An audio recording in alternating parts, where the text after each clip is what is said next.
Fala aí pessoal, eu sou o Rodrigo e hoje eu vou falar um pouco para vocês sobre o que eu tenho achado de usar o Xiaomi Redmi 2 Pro.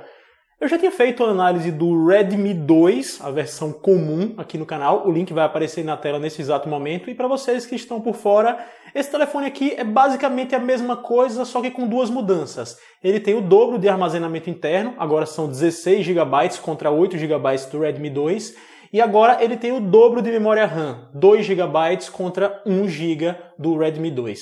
E nessa análise do Redmi 2 eu tinha falado basicamente coisas positivas. Eu gostei do telefone por ele ter um sistema bonito, por ele ter uma câmera que é boa, pelo menos para o preço que ele custou na época, R$499, e por ter uma bateria legal também. Só que no fundo eu meio que sabia que não era um aparelho para mim. Por quê? Porque ele tinha 1 GB de RAM. E apesar disso ser suficiente em boa parte do tempo, algumas vezes ele apresentaria lentidões por conta de eu abrir muitos aplicativos ao mesmo tempo, de eu gostar de fazer multitasking, ou seja, trocar entre um ou outro aplicativo, e isso implicaria lentidões em momentos em que eu não gostaria.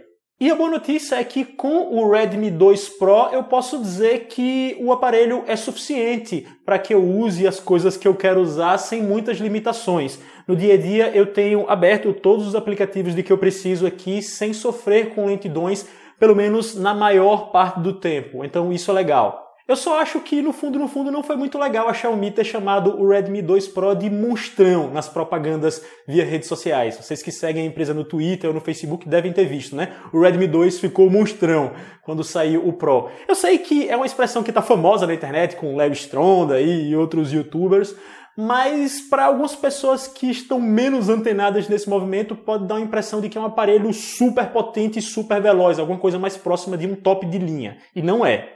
Eu não gosto muito de usar essa expressão, mas eu diria que o Redmi 2 Pro é um aparelho honesto. Custando R$650, ele tem um desempenho que é consistente ao longo do dia, mas, por exemplo, você não pode comparar aspectos dele como a câmera frontal, que é de 2 megapixels, com a de outros intermediários um pouco mais caros, como o Moto G de terceira geração ou o Quantum Go, que não é aquele primor de câmera frontal também. Mas enfim, apesar de ter aquela função Beautiful que a Xiaomi tanto propagandeou aí quando lançou o Redmi 2 Pro, você vê que a definição final da imagem não é tão boa quanto a de um Moto G, e isso é uma coisa a se considerar, né? E em relação ao desempenho também, eu disse que ele é consistente, mas claro, ainda vai haver sim situações em que você vai notar que ele ficou um pouquinho lento. Por exemplo, eu utilizei durante vários dias com muitos aplicativos, Facebook Messenger, que são coisinhas bem pesadas, e aí coloquei lá para dormir carregando, e aí quando eu fui acordar para olhar minhas primeiras coisas nas redes sociais no dia, percebi que ele estava meio lento. Aquela coisa, não é nada crítico, nem nada que não se resolva com um fechamento de alguns apps, ou para quem é totalmente impaciente, uma reiniciada no aparelho. Mas eu tenho que mencionar que acontece sim, ou seja, não é aquele primor de desempenho também, é apenas honesto. Mais uma vez colocando essas aspas no ar aí. E claro, eu tenho utilizado esse aparelho rodando a nova versão do sistema da Xiaomi, que é a MIUI 7. Algumas pessoas chamam de MIUI 7, beleza. E se eu tivesse que ser bem sincero sobre o que eu notei de diferença da versão 7 para a sua antecessora, a versão 6, eu não notei nada, na verdade. Na prática, nada que eu tenha dito, olha isso aqui agora. Porque nós sabemos o que foi que aconteceu em termos de changelog, né? As mudanças foram um tapinha no visual dos ícones, a gente sabe que eles deram uma enxugada no menu de configurações, tem uma nova opção de texto XXL, tem novos temas e principalmente a Xiaomi disse que ele agora abre mais rápido os aplicativos de sistema, ou seja, calendário, câmera e esse tipo de coisa.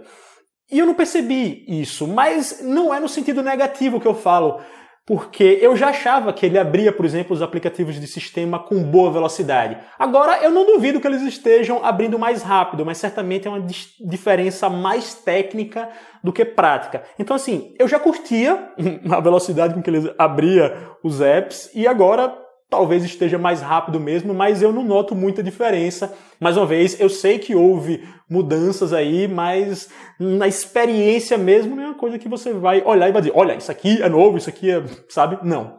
E certo, eu falei no início do vídeo que poderia utilizar o Redmi 2 Pro no dia a dia sem qualquer sacrifício. Só que se você me perguntasse, tá, Rodrigo, mas diga uma coisinha assim que te faz sentir falta de um aparelho um pouco mais avançado, um pouco mais caro. essa coisinha seria a câmera.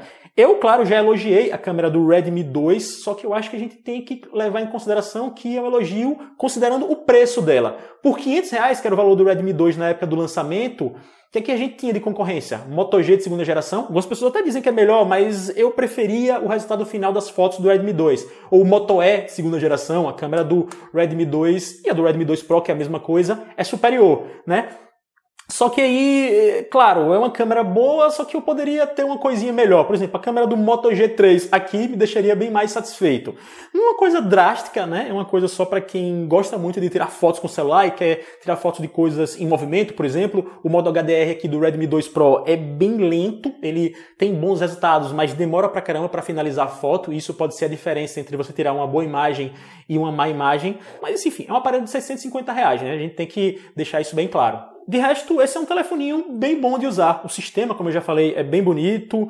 Ele é todo simplesão, assim, em termos de design, mas eu gosto disso. Ele acaba sendo um bloco preto, assim, quando você o vê em cima da mesa com a interface MIUI aberta. É bonito, eu gosto de vê-lo.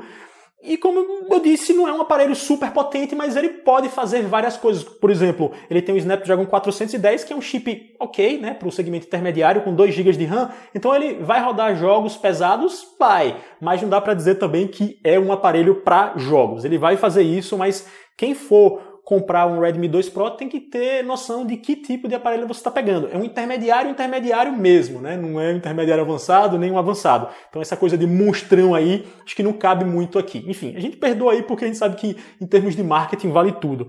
E é isso, pessoal. Isso que eu tenho achado de utilizar o Redmi 2 Pro. Estou com ele há um bom tempo e acho que deveria compartilhar com vocês. Vocês estavam me pedindo no Twitter para falar sobre isso. Tá aí. Se vocês gostaram desse vídeo, clique em gostei. Se é a sua primeira vez aqui no canal, clique em inscrever-se, porque assim você acompanha meus próximos envios ao YouTube. Sigam-me nas redes sociais e a gente fica por aqui hoje. Um abração, falou!